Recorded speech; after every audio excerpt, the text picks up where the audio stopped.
You wake up some mornings already tired, not because the day has begun, but because you've already lived it, inside your head, 100 times over. The arguments you never had, the failure you feared before the attempt, the betrayal you rehearsed it before anyone left, the shame of a mistake you haven't even made. Your shoulders are sore from carrying the weight of ghosts. Not real people, not real events, just shadows stitched together by fear and projected onto a blank screen behind your eyes. You suffer more in imagination than in reality, and deep down, you know that's true. But knowing doesn't stop it, does it? Knowing doesn't stop the loop. The same thoughts running like prison guards in your mind, pacing back and forth, keeping your freedom locked behind bars you built yourself. You didn't ask for it.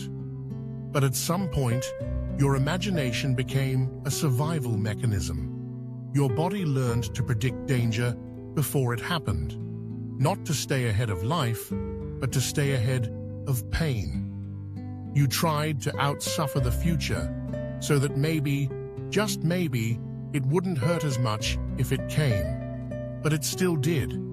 Or worse, nothing happened at all. And you still suffered. You still spiraled, flinched, froze, rehearsed, rewound, rewrote every version of your life in advance until the real moment showed up, and you had no presence left to give it. You were there, but you weren't. You were already exhausted from trying to survive something that hadn't happened yet. And now, you don't even trust peace when it shows up, because part of you is always bracing, waiting for the next blow, waiting for the fall. You hold your joy like a fragile glass, always wondering when life's hand will knock it to the floor. Isn't that the real tragedy? Not what you've lived through, but what you've lived through in your mind. How many memories do you carry that never actually happened?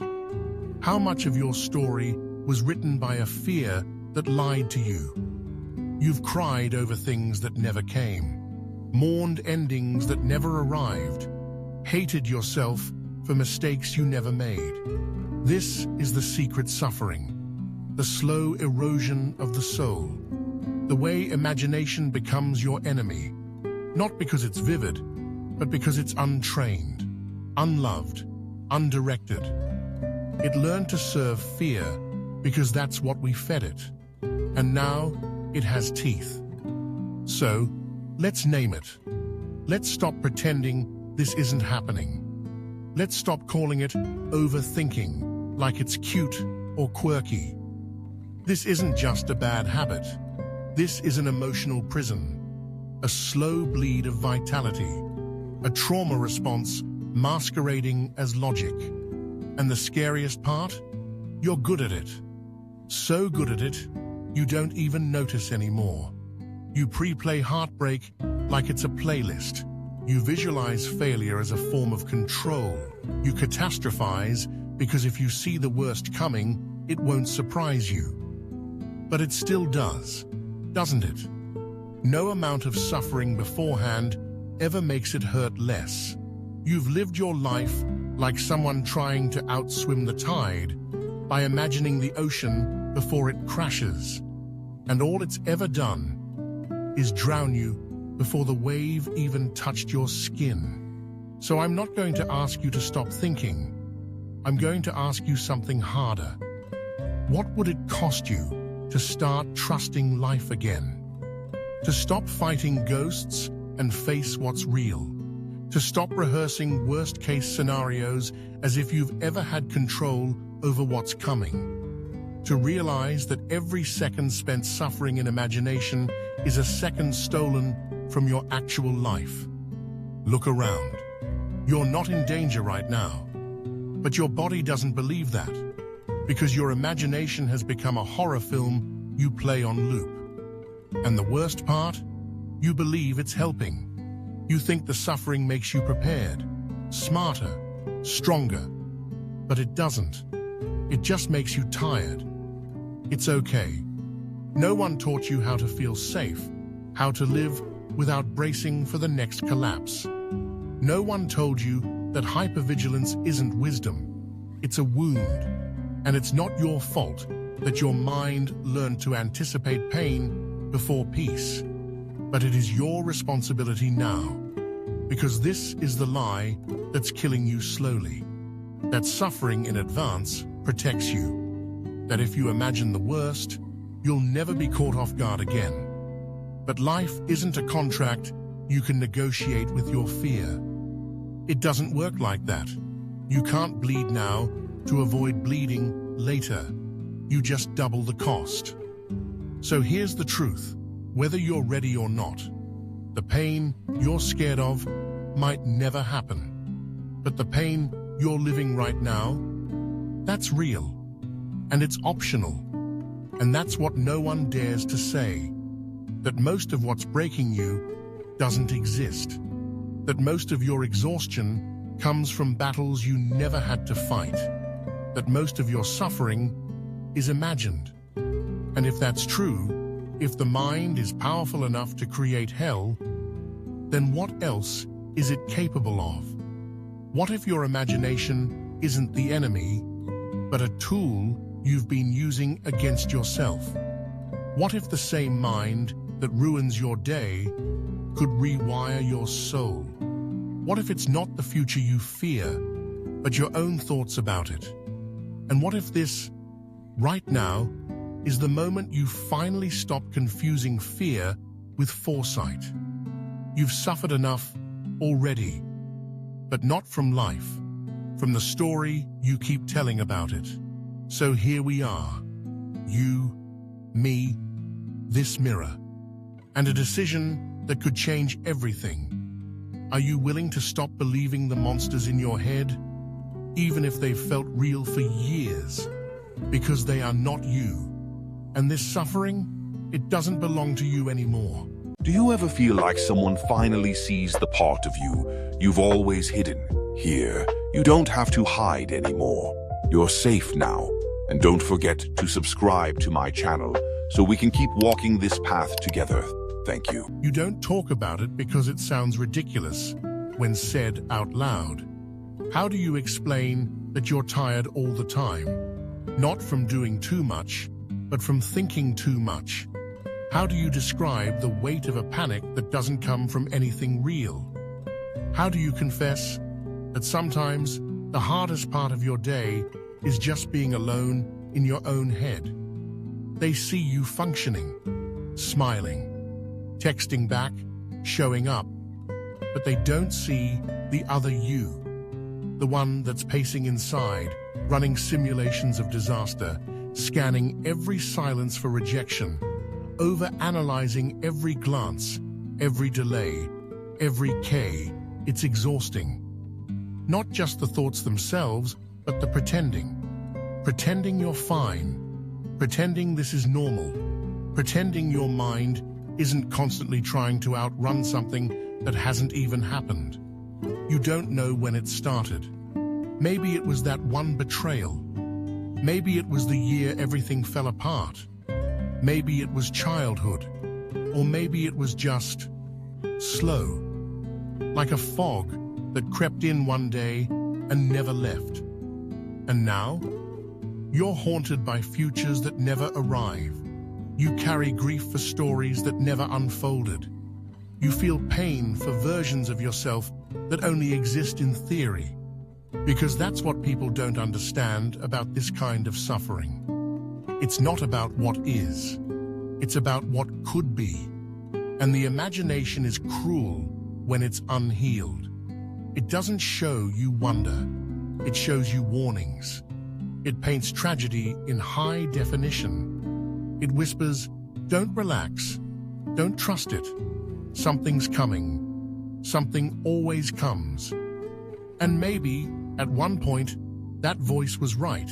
Maybe you really did get blindsided. Maybe life did pull the rug out from under you. But now, that voice has no off switch. And it's turned your nervous system into a battlefield. Even in the calm. Especially in the calm. Because quiet makes you anxious. Stillness feels like a setup. Peace feels like the beginning of the end. So you keep moving, distracting, overworking, overthinking, keeping your mind busy enough to drown out the inner sirens that never stop. But deep down, you know, this isn't living. This is surviving a life that isn't even hurting you anymore.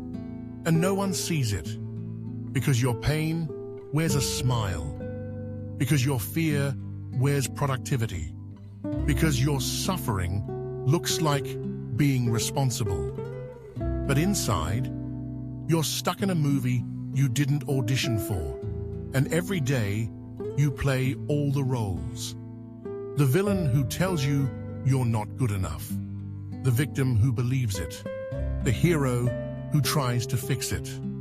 The ghost who's just watching. This is what it means to suffer in imagination. To be trapped in stories without chapters. To wake up every morning and immediately search for what might go wrong. To live from a place of preparation, not presence. It's subtle, it's silent, but it's so real.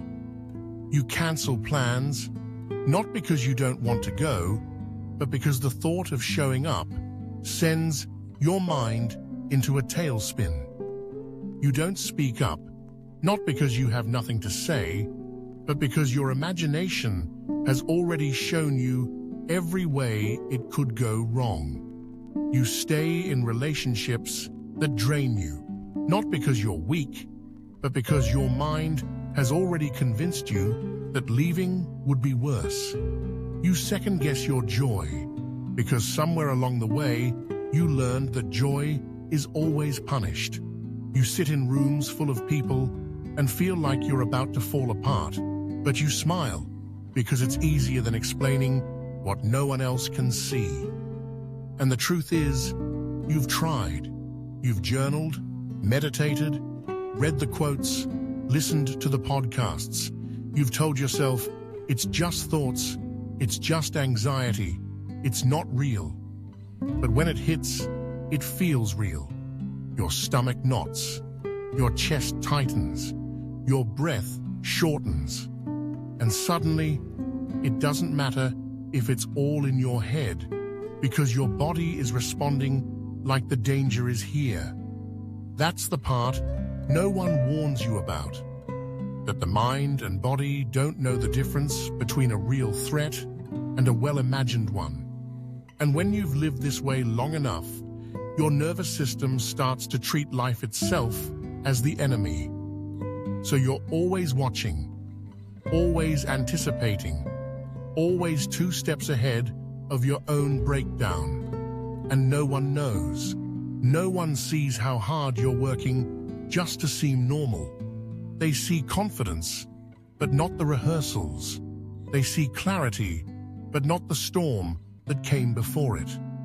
They see results, but not the chaos you battled just to get out of bed. Because suffering in imagination is invisible, but it is brutal, and it's lonely. So damn lonely. Because when pain has no external cause, no visible injury, no logical explanation, people stop asking. They stop checking in. They assume you're okay because you're strong, because you always seem to manage, because you've built a mask so well it became part of your face. But I see you. I see the nights you lie awake, spinning stories, arguing with ghosts, negotiating with a future that won't listen. I see the way your hands shake, the way your stomach drops, the way your mind loops and loops and loops. I see the way you hold yourself together in public, then unravel in silence. I see how tired you are, not just in your body, but in your soul. Tired of fearing what you can't name. Tired of carrying what hasn't even happened. Tired of suffering in ways no one believes. And worst of all, you blame yourself for it. You think it means you're weak, broken, overdramatic. But that's not true. You are not broken. You are responding to a world that taught you to fear softness, to distrust calm, to anticipate loss. You are responding to wounds that went unspoken, emotions that went unloved, needs that were unmet. You are a brilliant, sensitive mind, trapped in survival mode, and you are not alone. There are millions of us, hiding in plain sight, living behind jokes, buried in to-do lists, pretending to be okay while our minds scream with what-ifs and worst-case scenes. This is the unspoken struggle. This is the war no one sees. And maybe, just maybe, this is where we stop pretending it's not killing us. Not with blood, not with violence, but with absence. With the quiet, unnoticed absence of joy, of safety, of real presence. So the question becomes, if suffering in imagination is stealing your life, how long will you let it? How much longer will you live in rehearsal? How much longer will you bow to a fear that hasn't earned your obedience? How much longer will you trust the voice in your head more than the truth in your body? This isn't about being positive. This isn't about forcing gratitude or pretending everything's fine. This is about freedom. Freedom from the story you didn't write. Freedom from a mind that forgot it's allowed to rest. Freedom from the illusion that you have to feel bad just in case. Because the real you, the true you, is underneath it all. And maybe, just maybe, it's time to let them out. The mind is not the enemy. It was never meant to hurt you. It's just scared. Scared of being caught off guard. Scared of repeating old wounds. Scared of being powerless again. So it creates illusions of control. Predicts storms before the sky even darkens. Prepares eulogies before the love has even left. But here's the hidden truth. The one that breaks the spell if you let it. Your suffering is real, but the source is false. You are hurting because your mind believes it's protecting you, but it's protecting you from things that don't exist yet. It's fighting shadows. It's burning your peace to keep a phantom danger away. And the deeper truth, you've survived it all already. Every loss, every betrayal, every mistake, you lived through it. But your imagination didn't. Your imagination got stuck in the impact. And ever since, it's been trying to stop the past from happening again. By replaying it, rewriting it, reinforcing it. That's the cruel loop. The imagination, when left untended, doesn't create dreams. It repeats wounds. You think you're preparing for the worst, but really, you're reliving the past under a new name. That fear of abandonment, it's not about tomorrow. It's about the child who was emotionally left behind. That fear of failure, it's not about the test, the job, the art. It's about the time you were shamed for not being perfect. That fear of being too much, it's not about your present self. It's about the moment someone told you that your emotions were dangerous. You suffer more in imagination, because your imagination is still loyal to your pain. It's built on a nervous system that learned long ago that danger can come at any moment. That peace is suspicious. That love doesn't last. That trust is a risk. So your imagination doesn't serve your highest self.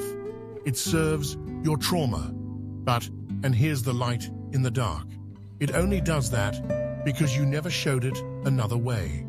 You never taught it that safety exists, that not all silence is abandonment, that not all endings are punishments, that not all calm is the beginning of collapse. You see, imagination is not fixed, it's fluid, it learns, and the stories it tells you can be rewritten. But only when you stop believing that every feeling is a forecast, that every anxious thought is a prophecy, that every bad dream is a warning. Because they're not. They're echoes. Echoes of the parts of you that never got closure, that never got held, that never felt safe enough to soften. Your imagination is replaying the trauma not because it wants to torture you, but because it's waiting for you to interrupt the pattern. To say, this time we do it differently. To say we don't run anymore. To say, I'm not who I was when that pain first happened. I know more now. I am more now. But to get there, you have to tell the truth. And the truth is this: you don't fear the future. You fear the past repeating itself. You fear the same heartbreak, the same humiliation, the same abandonment, the same helplessness. You don't fear what if. You fear what was. And your imagination, left unchecked, turns that fear into prophecy. But prophecy is not reality. Fear is not fact. Feeling is not fate. This is the truth that snaps the chain. This is the truth your nervous system doesn't know yet, but your soul does. Because beneath the anxiety, the worry, the what-ifs, is a voice that's been whispering the whole time. You don't have to live like this anymore. You don't have to brace every time someone loves you. You don't have to rehearse pain just to feel prepared. You don't have to analyze every quiet moment like it's a trap. You don't have to build your life around a disaster that hasn't even happened. You don't have to suffer more in imagination. Because here's what your mind forgot, and what I'm here to remind you. You are here, now, breathing, alive. And this moment is safe. Not perfect, not forever, but safe. And if you can come back to that again and again, you begin to teach your imagination a new language. Not of panic, but of presence. Not of disaster, but of possibility. Because imagination is not the villain. It's the soil. And whatever you plant in it grows. You've been planting fear because fear was all you knew. But you can plant something else now. Hope, compassion, curiosity, trust. Not blind trust, not foolish naivety, but the radical kind of trust that says, I don't know what's coming, but I know I can meet it. That's what Marcus Aurelius meant. That the real suffering doesn't come from life. It comes from how we imagine life will break us. But you don't break like you used to. You bend, you breathe, you remember who you are. So maybe it's time to change the story, to stop imagining the worst, and start imagining who you could be without the fear. Who would you be if you weren't preparing for pain? What could you create if you weren't rehearsing your own collapse? What would your life feel like if your imagination became your sanctuary, not your prison? You don't have to keep surviving a future that hasn't happened. You can start living a present that's already here. And it starts not with control, not with certainty, but with truth. You are not in danger. You are not alone. And this suffering, it is not your destiny. It's just a habit, a well-worn road. And you, my friend, you're finally ready to take a different path. Let's tear it down now. Not gently, not politely. Let's rip the mask off the voice in your head that says it's keeping you safe. Because it's not protection anymore. It's self-sabotage, dressed up in logic. You keep calling it intelligence. You keep calling it being realistic. You keep calling it preparation, strategy, prudence, foresight. But let's call it what it is. Fear, wrapped in ego, masquerading as control. And your ego, it's brilliant. It doesn't scream, it whispers, it doesn't shout, "Don't live." It says, "Just be careful."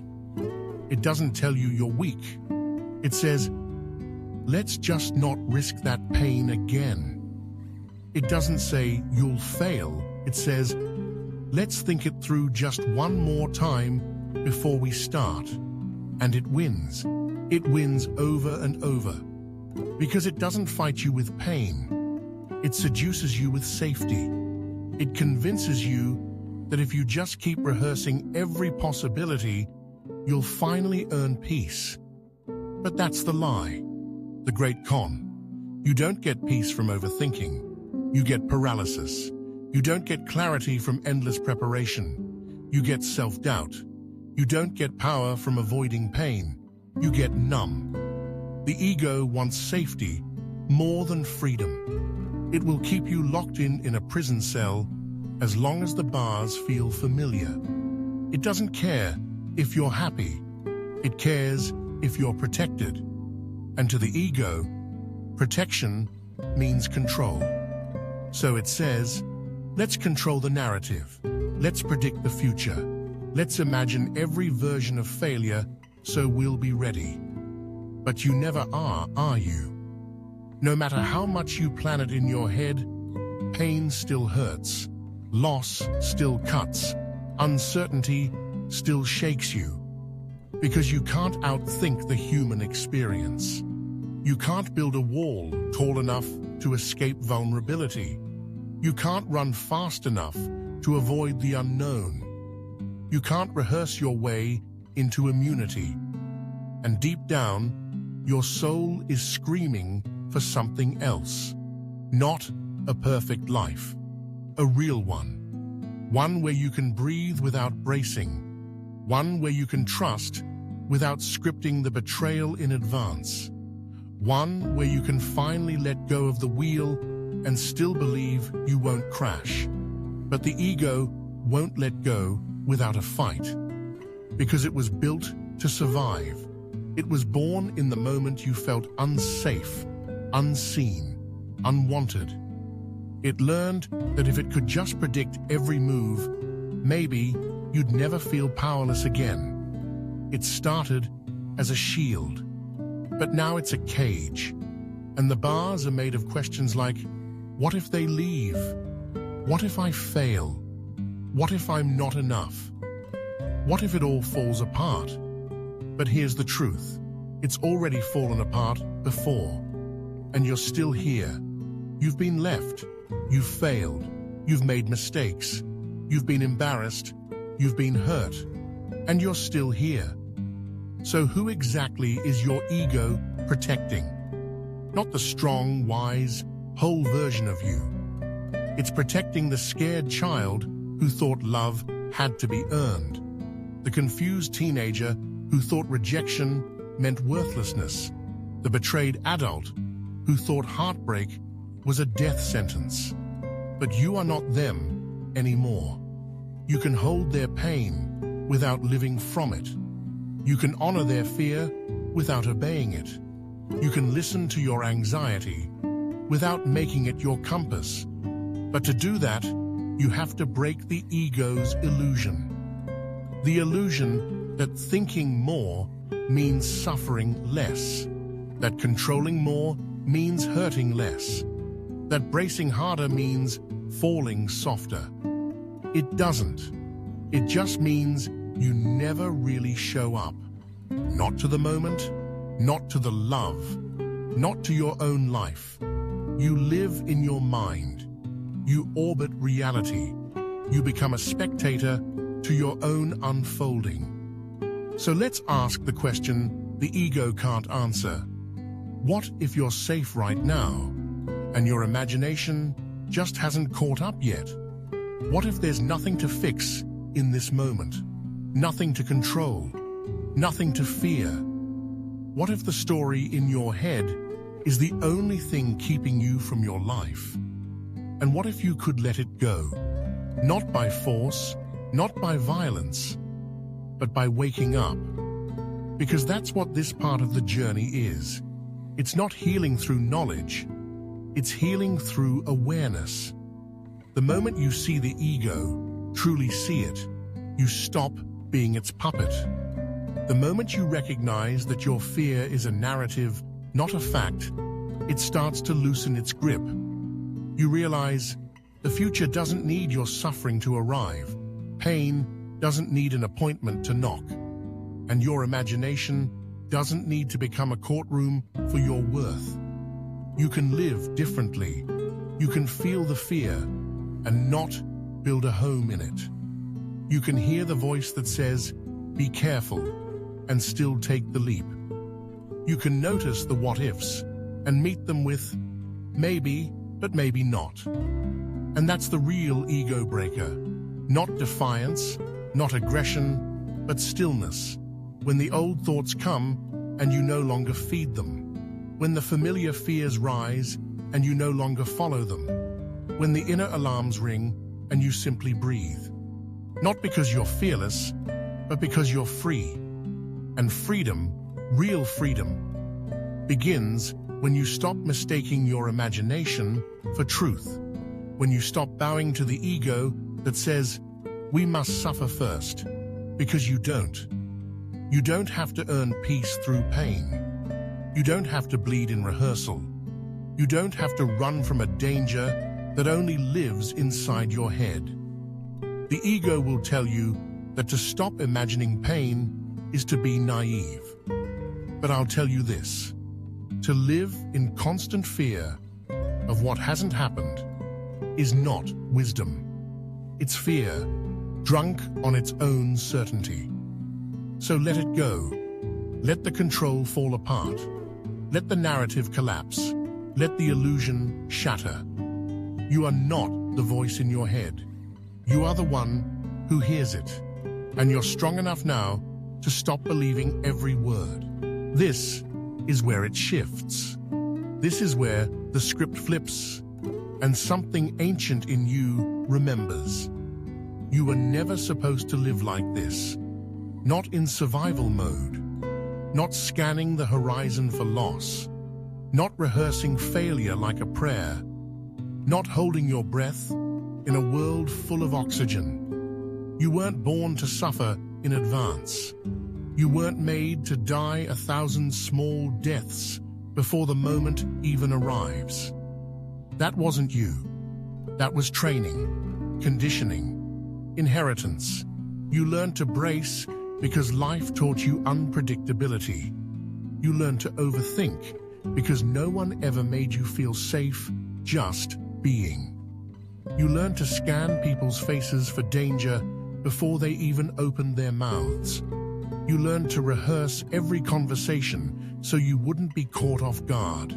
You learned to shrink your hope because disappointment felt like betrayal. But let's tell the truth now. This isn't who you are. It's who you became to survive. And there's no shame in that.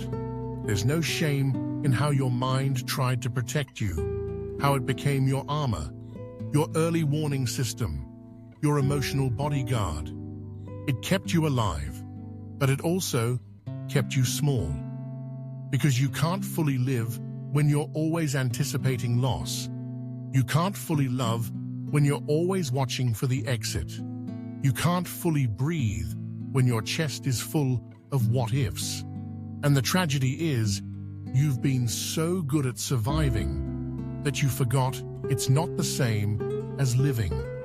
You forgot that you're allowed to exist outside of crisis, that you're allowed to be present without preparing for pain. You forgot that trust is not weakness. It's the birthright of a healed soul. You forgot that you can actually stop clenching, stop spinning, stop rehearsing, and the world won't fall apart. Because the world doesn't run on your hypervigilance.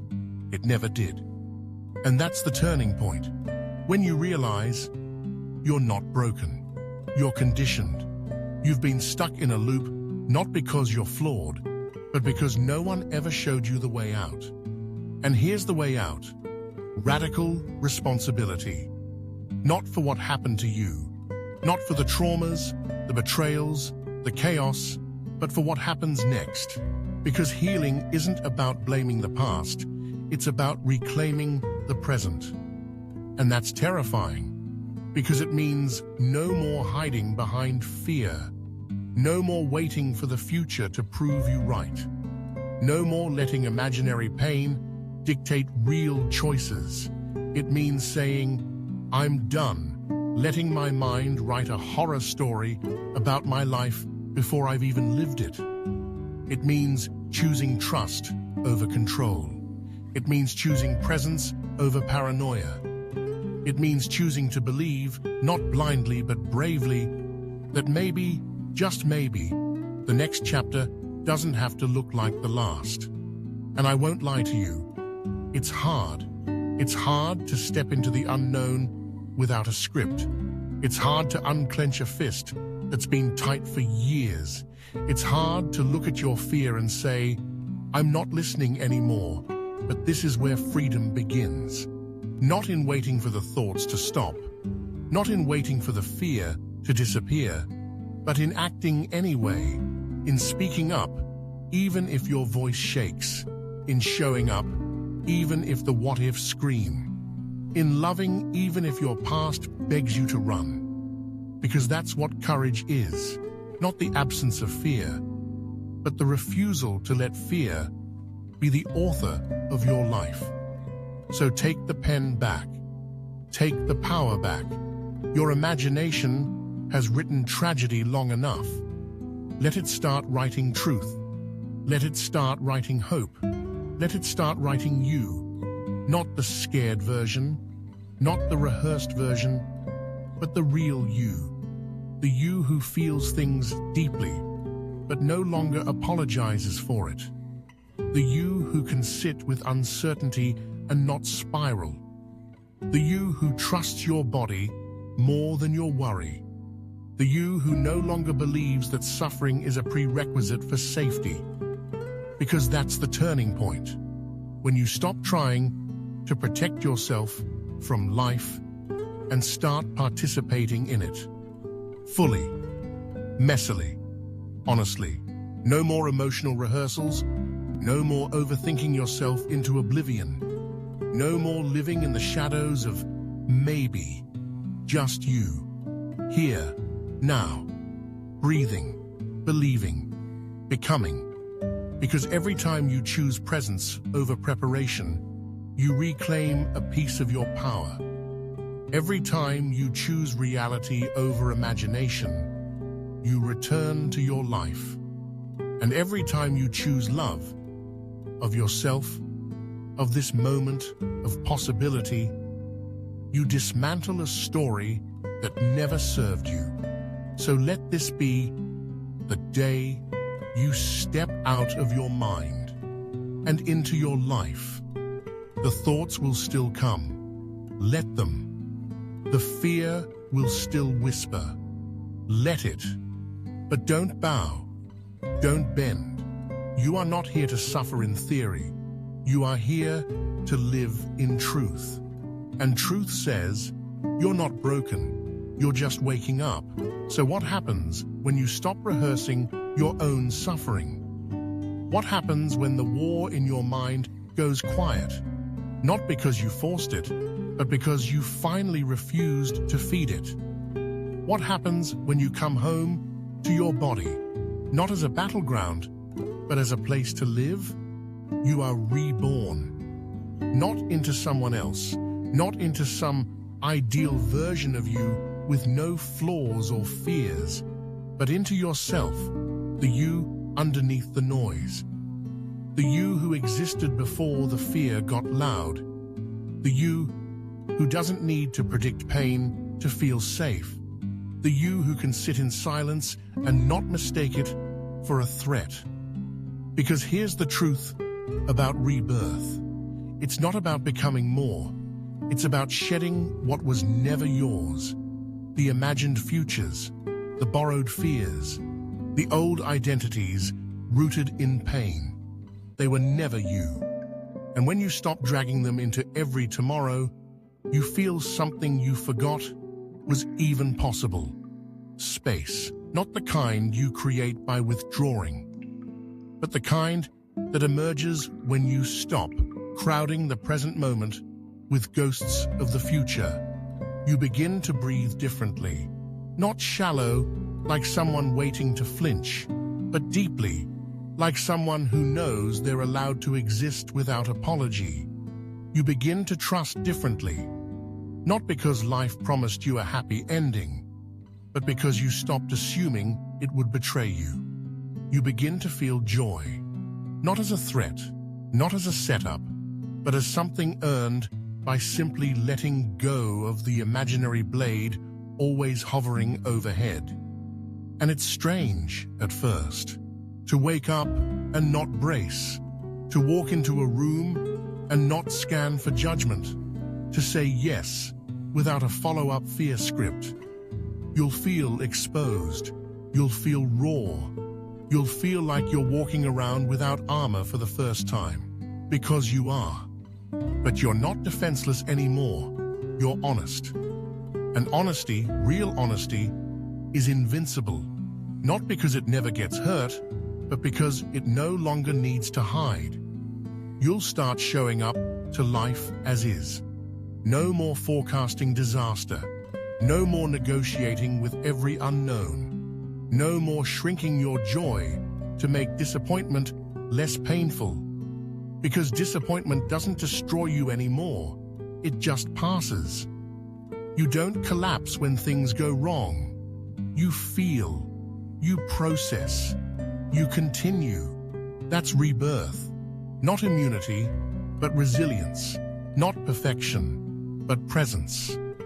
You stop needing every chapter to be predicted because you've learned to trust yourself in the middle of it. You become someone who doesn't need to suffer before peace.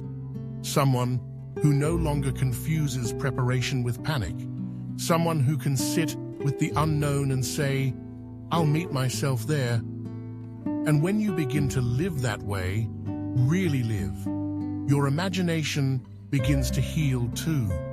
It stops being a haunted house and becomes a sanctuary again. A place for wonder, not warning, for vision, not violence. Because now, when the old stories try to play, the ones that say, something's going to go wrong, you don't lean in, you smile, you breathe, you whisper, maybe, but maybe not. And you go on living anyway. Because now, you know, anticipating pain doesn't soften it. Expecting loss doesn't make it easier. Suffering in advance doesn't make you wise. Living makes you wise. Loving makes you brave. Trusting, not in outcomes, but in yourself. That's what makes you unbreakable. And something beautiful starts to happen. Not loud, not dramatic, but real. You stop abandoning yourself at the altar of what-ifs. You stop giving away your aliveness to thoughts that were never true. You stop treating your inner peace like a hostage held by imaginary futures, and you begin to walk differently, speak differently, hold space for yourself like someone who belongs here. Because you do. You belong in this life, not just surviving it. You belong in your body, not just managing it. You belong in the moment, not just planning your escape from it. And you're allowed to stop suffering. Not because everything is perfect, but because you finally stopped letting your imagination punish you for what hasn't happened. So if this is rebirth, it won't look like fireworks. It won't come with applause. It'll be quiet. It'll be the first morning you don't feel the need to fix something. It'll be the first smile that isn't followed by suspicion. It'll be the first time you feel peace and actually let it stay. It'll be the day your imagination stops being a battlefield and becomes a canvas, not a place to forecast tragedy, but to paint the kind of life you were always meant to live. A life rooted in truth, alive in the present, and completely, unapologetically yours. So here you are, not at the end, not at the finish line, but at the edge of a life you haven't fully lived yet, the edge of a version of you that's been waiting, the edge of a moment that asks for no more pretending. This is not a call to action. This is a call to truth. Because something in you knows, it always has, that you can't keep living like this. You can't keep trading the present for a version of the future that only exists to scare you. You can't keep offering your peace to a mind that's never satisfied. You can't keep losing your life in a theater of what-ifs while the real you sits in the audience, aching to be let in. This is your invitation back to presence, not because you've conquered fear, but because you've stopped mistaking it for fact. This is your invitation back to trust, not blind, not naive, but grounded, earned, chosen. The kind of trust that says, I don't know what's coming, but I know I won't abandon myself when it arrives. The kind of trust that knows, yes, life can hurt, but I don't have to rehearse the pain in my mind 1,000 times to prove I'm strong enough to survive it. Because strength isn't how much you can imagine going wrong. It's how deeply you can live before it ever does. It's how gently you can hold yourself in the unknown. It's how courageously you can return to this breath, this second, this beat of your life, again and again and again. And I know you're scared, not of pain, but of hope, because hope means vulnerability. Hope means cracking the armor. Hope means letting life in without a script. But what's the alternative? Another decade spent in thought instead of action? Another year lost to worry instead of wonder? Another day half-lived because your mind needed a guarantee? You're not here for that. You're not here to survive the future before it arrives. You're here to feel it, to meet it, to shape it with your bare, beautiful hands. So this is your moment. Not the loud kind, not the dramatic kind, but the kind you feel deep in your bones. The kind that says, enough. Enough of living like you're one step away from disaster. Enough of making anxiety your home address. Enough of giving your imagination a weapon instead of a paintbrush. What if this is the day you stop asking, what if it all goes wrong? And start asking, what if it doesn't? What if it all works out in ways you can't predict? What if the peace you've been rehearsing for is already here, and you've just been too busy scanning the future to feel it? What if you are already enough, already ready, already whole? What if the next chapter doesn't require more suffering, but more surrender?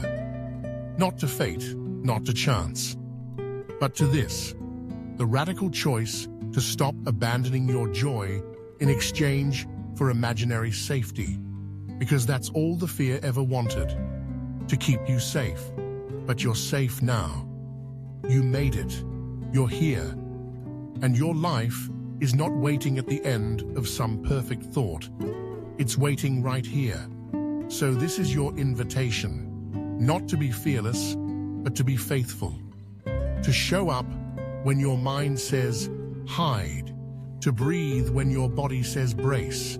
To love when your ego says protect. To say, I choose presence over panic. I choose trust over control. I choose reality over rehearsal. I choose this moment, messy, uncertain, beautiful as enough. Because it is. And so are you. So stop running mental marathons through futures that haven't happened. Stop dragging your nervous system through battles you don't need to fight. Stop breaking your own heart in advance just to prove you're prepared. Instead, return. Return to the only place your life ever actually happens. Here, now, in this breath, in this heartbeat, in this holy, unrepeatable second. You've suffered enough, and most of it wasn't real.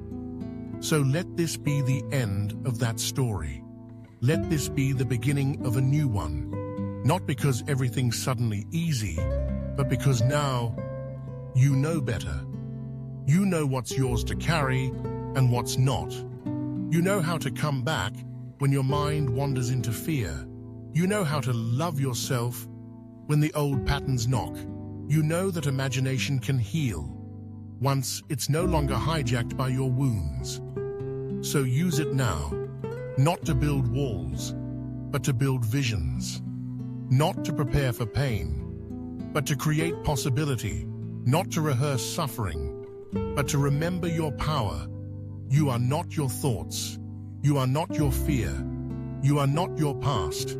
You are the awareness behind it all. You are the soul brave enough to stay. You are the light bright enough to choose again. So choose. And if you forget tomorrow, that's okay.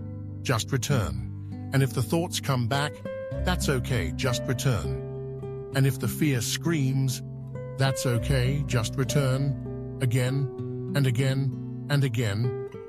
Until presence becomes your default. Until peace feels more familiar than panic. Until your imagination becomes your sanctuary, not your sentence. You suffer more in imagination, but now you don't have to. Not ever again. So go. Live like the future doesn't own you, because it doesn't. You do.